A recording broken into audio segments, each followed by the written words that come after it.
Hello and welcome my dear friends, आपका स्वागत करते हैं आपके अपने यूट्यूब चैनल एग्जाम मेरी जान में। इस वीडियो में बात करूंगा Uttar Pradesh state medical faculty के बारे में। एडमिशन सेशन 2026 एंड 27 के लिए कितने रैंक तक के बच्चों का एडमिशन यहां पर हो पाएगा, काउंसलिंग करने का मौका कितने रैंक तक वालों को मिलेगा, इस टॉपिक पर बात करूँगा। स्टूडेंट्स अपना परसेंटेज बता रहे कि मेरा ये पर मतलब कुछ भी 62, 70, 72, 75 ऐसे परसेंटेज बता रहे, साथ में कैटेगरी बता रहे, अलग अलग कोर्सेज पूछ रहे कि हमको इसमें एडमिशन मिलेगा या नहीं मिलेगा। तो इसी टॉपिक पर बात करूंगा, लेकिन उससे ज़्यादा ज़रूरी हो जाता है कि सबसे पहले आप लोग काउंसलिंग में तो आपको मौका मिले। अभी देखो एक करेक्शन विंडो चल रहा है यहाँ पर, 24 अगस्त से 28 अगस्त तक रहने वाला है।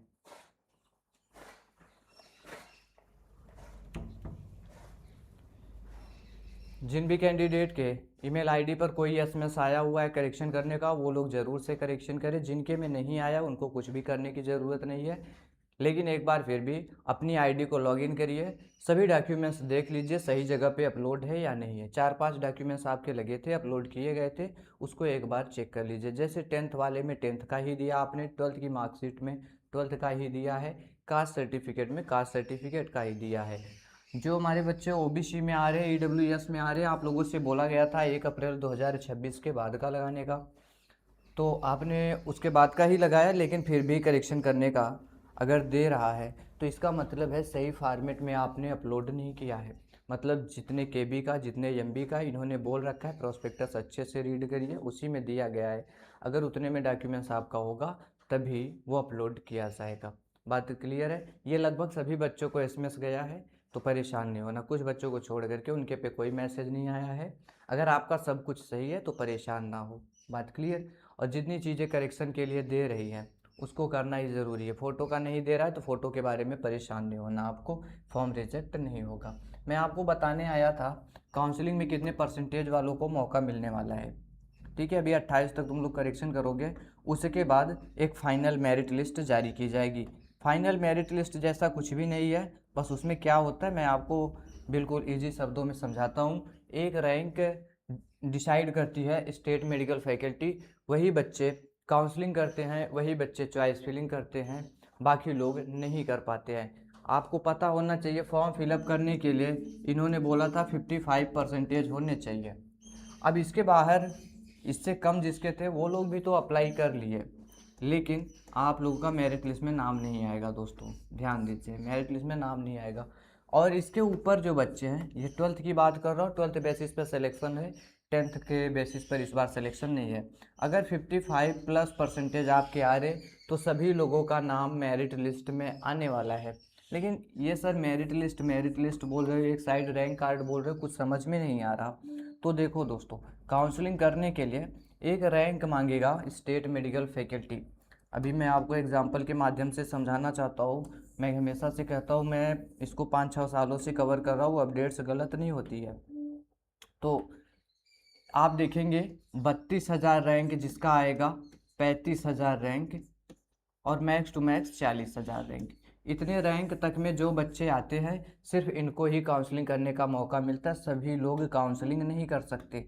सर ये 32,000 रैंक आएगा, और ये सभी कैटेगरी के लिए बात कर रहा हूँ, ये जनरल के लिए भी बात कर रहा हूँ, ओबीसी, ईडब्ल्यूएस, एससी, एसटी, जिसका भी इतने रैंक तक में आएगा वो सभी लोग कर सकते हैं। 24 में 2024 में 32,000 रैंक रखा गया था, 25 में उसी के नियर अबाउट फिर भी था, तो वही रैंक लगभग इस बार भी जाने वाली है। तो सभी बच्चे जो इतने रैंक तक में आएंगे वो लोग काउंसलिंग कर सकते हैं। दूसरी चीज़, सर इतनी रैंक पर कितनी मेरिट बन रही थी ज़रा वो बता दो। तो जिनके भी 57 परसेंटेज थे, 58 परसेंटेज थे या इससे अधिक थे, उन सबको मौका मिल गया था। तो इस बार भी वही होने वाला है। जिनके 12th में 57, 58, 60 परसेंटेज है, आप सभी लोगों का नाम मेरिट लिस्ट में आने वाला है। जो रैंक कार्ड आएगा उसमें आप एलिजिबल रहेंगे काउंसलिंग करने के लिए। तो ये सभी बच्चे, मतलब चाहे परसेंटेज में देखो तो ये, और रैंक में देखो तो ये। अभी रैंक कार्ड नहीं आया, जब आएगा तो बताऊंगा। अगर इतने में आप आ गए हैं तो आप लोग काउंसलिंग कर सकते हैं। सर काउंसलिंग क्या होता है? अभी आप लोग जस्ट 12th पास आउट होकर के आ रहे हैं, पता नहीं है, कभी काउंसलिंग वगैरह कराया नहीं है, तो नहीं पता होगा, मुझे इतना भरोसा है आप लोगों से। लेकिन देखो, इसमें कुछ नहीं होता। आप लोग जाएंगे ना, सिक्योरिटी फीस सबमिट किया जाता है जो कि 5,000 रुपये होता है। ये सिक्योरिटी फीस आप लोगों से लेंगे। उसके बाद यहाँ पर काउंसलिंग कंप्लीट हो जाएगा, रजिस्ट्रेशन भी करना है। काउंसलिंग में 2-3 प्रोसीजर होता है। पहले रजिस्ट्रेशन, फिर उसके बाद है सिक्योरिटी फीस सबमिट करना, सिक्योरिटी फीस सबमिट करना, और उसके बाद है चॉइस फिलिंग, मतलब कॉलेज और कोर्सेज आप सेलेक्ट करेंगे। उसके बाद अलॉटमेंट रिजल्ट आएगा। जब आप रजिस्ट्रेशन करेंगे तो रजिस्ट्रेशन फीस पहले ही लिया जा चुका है। फॉर्म फिलअप करते टाइम 500 रुपये चार्जेस था, वो पहले ही लिया गया है। तो रजिस्ट्रेशन सभी लोग वैसे करेंगे, किसी का 1 रुपये नहीं लगेगा। फिर काउंसलिंग प्रोसीजर जैसे स्टार्ट होगा, आप सिक्योरिटी फीस के रूप में 5,000 रुपये देंगे। ये क्या चीज़ है, क्यों ले रहे हैं आपसे 5,000? तो देखो दोस्तों, अगर सीट मिल गया तो इसको फीस में ऐड कर लिया जाता है। और अगर आपको सीट नहीं मिला, फर्स्ट काउंसलिंग में नहीं मिला, सेकंड में नहीं मिला, मॉपअप में नहीं मिला, तो आपके ये पैसे वापस कर दिए जाते हैं। लेकिन इसके लिए 3-4 महीने का टाइम लग जाता है। 25 के सेशन में बहुत लेट आया है इसका, जनवरी फरवरी में ये पैसे आए हैं। ठीक है, लगभग 7-8 महीने का टाइम लगा, लेकिन पैसा रिटर्न होता है, इसमें टाइम लग सकता है। ये फैकल्टी के ऊपर डिपेंड करता है कब वापस किया जाएगा। बात क्लियर? क्या बता रहा था मैं?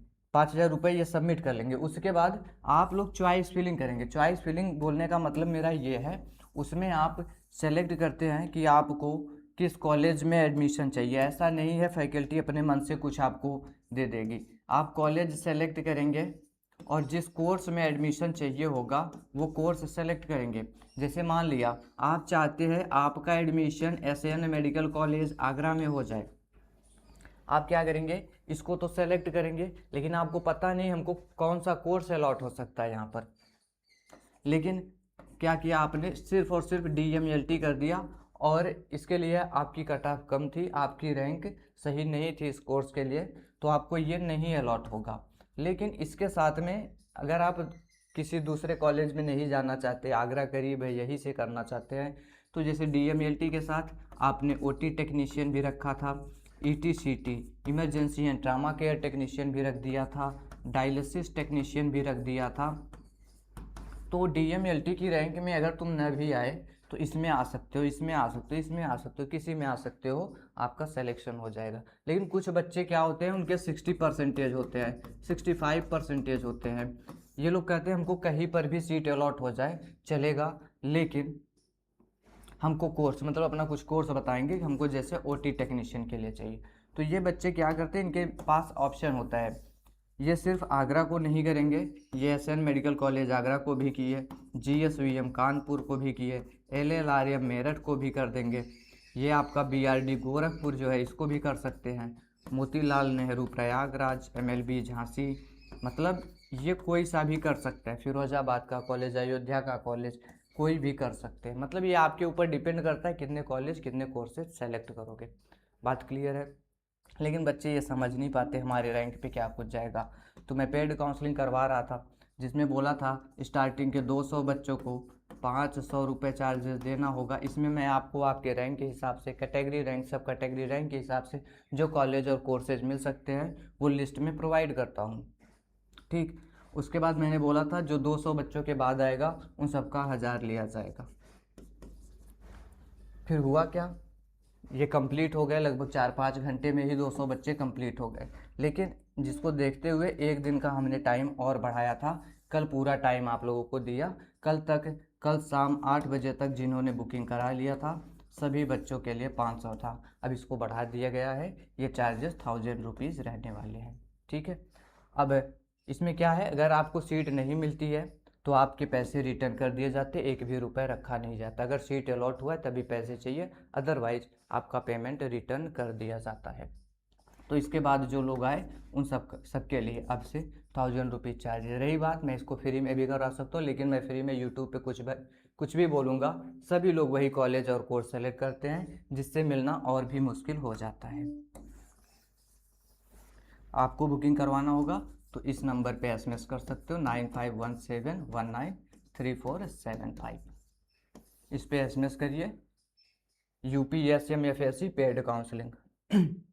इससे ज़्यादा कुछ भी मत लिखिए। ढेर सारे एसएमएस पड़े होते हैं, आप इतना लिख देंगे तो पता चल जाएगा आप किस बारे में हमसे जानना चाहते हैं। ठीक है, मिलता हूँ नेक्स्ट वीडियो में। बाकी आपको समझ में आया होगा काउंसलिंग में कितने रैंक तक वालों को मौका मिलेगा और काउंसलिंग में कितने परसेंटेज तक वालों को मौका मिलेगा।